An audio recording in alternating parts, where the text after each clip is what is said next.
अस्सलाम वालेकुम मेरे प्यारे बहन भाइयों, बिस्मिल्लाहिर्रहमानिर्रहीम। अभी सैलाब सिंध की तरफ आ रहा है। प्लीज़ मेरे तमाम बहन भाइयों, आप अपने आप को महफूज रखें। अगर आप कच्चे इलाके में रहते हैं, प्लीज़ आप वहाँ से फौरी तौर पर निकल के कोई बलाई जगह पे शिफ्ट करें। अभी सैलाब पंजाब में आया है। फैसलाबाद डूब रहा है, सियालकोट डूब रहा है, करतारपुर साहब भी डूब रहा है, और उससे पहले खैबर पख्तूनख्वा में सैलाब आया। पूरे बुनर शहर डूब गया और कई लोग इंतकाल हुए। आई थिंक कुछ 700 से 1000 लोग इंतकाल हुए और लाखों के तादाद में लोग मुतासर हुए हैं। ये 2022 के सैलाब से भी बदतर है।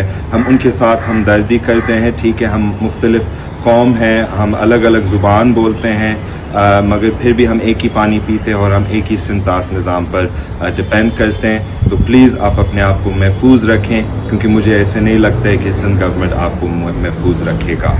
बहुत शुक्रिया।